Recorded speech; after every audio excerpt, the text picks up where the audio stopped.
பூவாலி நிகழ்ச்சி நேயர்கள் அனைவருக்கும் எனது இனிய காலை வணக்கம். நாம் வீடுகளிலும் மாடிகளிலும் தோட்டங்கள் அமைத்து எண்ணற்ற மூலிகைகளை வளர்த்து கொண்டு வருகிறோம்.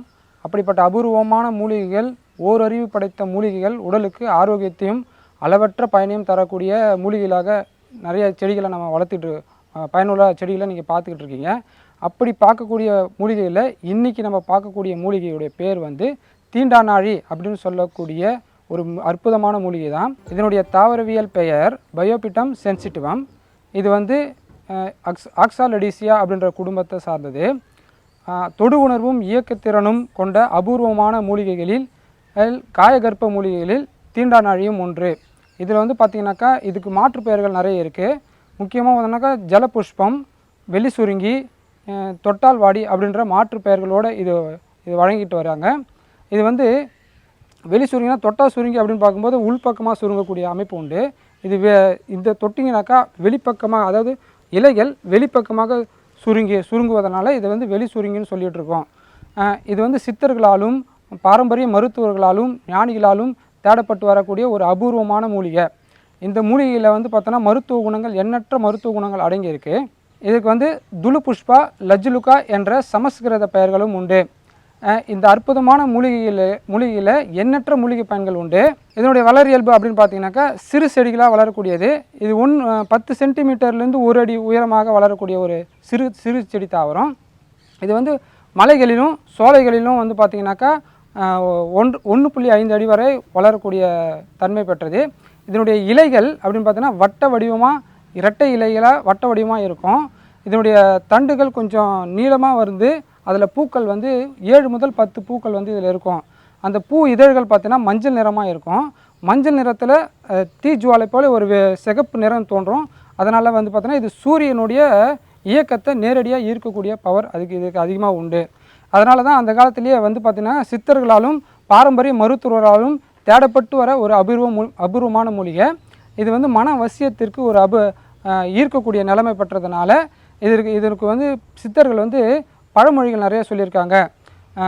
ஜலபுஷ்பத்தால் ஜனவசியம் உண்டாகும், தீண்டாநாழியால் தீவினை அகலும், தொட்டால் வாடியால் தொட்டதெல்லாம் துலங்கும் அப்படின்ற பெரியவங்க நிறைய பழமொழிகளாக இதுக்கு சொல்லப்பட்டிருக்கு. இதனுடைய மருத்துவ குணம்னு பார்த்தீங்கன்னாக்கா இதனுடைய இலைகளில் இதில் உள்ள வேதிப்பொருள் பார்த்திங்கன்னா இன்சுலின் சொல்லக்கூடிய ஒரு வேதிப்பொருள் இருக்குது. இது நீரிழிவுக்கும் அடிப்பட்ட காயத்தால் ஏற்படக்கூடிய இரத்த வெளிப்பாடுகளை குணப்படுத்துவதற்கும் அற்புதமான மூலிகையாக பயன்பட்டு வருது. இதனுடைய வாழிடம் அப்படின்னு பார்த்தீங்கன்னாக்கா இந்தியாவிலையும் மலேசியாவிலையும் வந்து பார்த்திங்கன்னா வெப்பமண்டல காடுகளில் தான், வெப்பமண்டல பகுதியில் தான் இது இருக்கும். பொதுவாகவே வந்து பார்த்திங்கனாக்கா சமவெளிகள், கடற்கரை ஓரங்களில் இருக்கக்கூடிய புதர்கள், அதோடு வந்து பார்த்திங்கனாக்கா நம்மளுடைய மேய்ச்சல் மாடுகள்லாம் மேய்க்கக்கூடிய மேய்ச்சல் நிலங்கள், அதோட அதிகமாக தண்ணி போகக்கூடிய இடங்கள்லாம் வந்து பார்த்தோன்னா அதிகமாக வளரக்கூடிய தன்மை உண்டு. இது வந்து சூரிய ஒளி கதிர்கள் பட்ட உடனே தான் இதனுடைய மலர்கள் வந்து அந்தளவுக்கு அற்புதமாக விரிந்து வளரக்கூடிய தாவரம். இது இரவு நேரங்களில் பார்த்தோன்னாக்கா மனிதனை போலவே படுத்து உறங்கக்கூடிய ஒரு படுத்து உறங்கக்கூடிய மூலிகை. அதனால் இரவில் இதை பறிக்கக்கூடாது. பகலில் சூரிய வெளிச்சத்தில் மட்டும்தான் இதை பறிக்கணும். அதோடு வந்து பார்த்திங்கனாக்கா சூரிய கிரக தோஷத்தால் ஏற்படக்கூடிய பாதிப்புகள், உடல் அதிகமாக வெப்பங்கள் இருந்துச்சுனாக்கா, அதேமாதிரி ரத்தத்தில் இருக்கக்கூடிய ரத்த தோஷங்கள் உள்ளவங்கள்லாம் இந்த செடிகளுடைய மூலிகை செடிகளுடைய அந்த வேர்கள் இருக்கு இல்லையா, அது ஒரு கிரக நாளில் அவங்களுடைய அந்த பாதிப்பு உடையவங்க அந்த கிரக நாளில் அதனுடைய வேர்களுக்கு காப்பு கட்டி அந்த வேர்களை சேகரித்து வந்தாங்கனாக்கா அவங்களுக்கு அந்த கிரகத்தால் வரக்கூடிய தோஷங்களும் இரத்தத்தால் வரக்கூடிய தோஷங்களும் நீங்கக்கூடிய தன்மை உண்டு.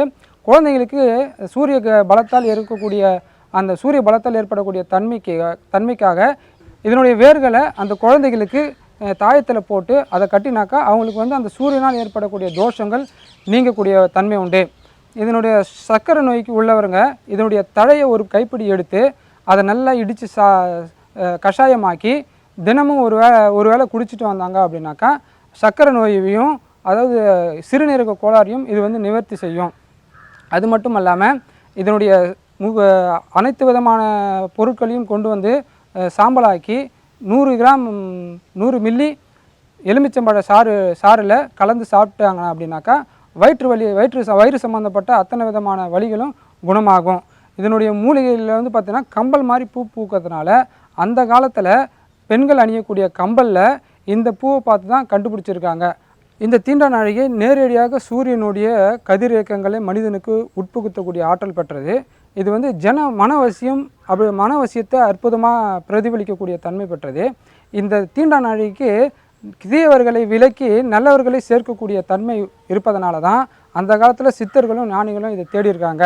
இந்த மாதிரி அற்புதமான தன்மை கொண்ட இந்த மூலிகைகளை உங்கள் வீட்டிலையும் வளர்த்து அதனுடைய பயன்களை நீங்களும் பெற்று உங்களை சார்ந்த அத்துணை உறவினர்களுக்கும் இதனுடைய பயன்களை சொல்லி உங்கள் வீட்டை வளர்க்குமாறு மிகவும் தாழ்மையுடன் பணிவன்புடன் கேட்டுக்கொள்கிறேன். அற்புதமான இந்த மூலிகை பற்றி இன்றைக்கி தெரிஞ்சிட்டோம். இன்னொரு நிகழ்ச்சியில் வேறொரு மூலிகையோடு உங்களை நான் வந்து சந்திக்கிறேன். நன்றி, வணக்கம்.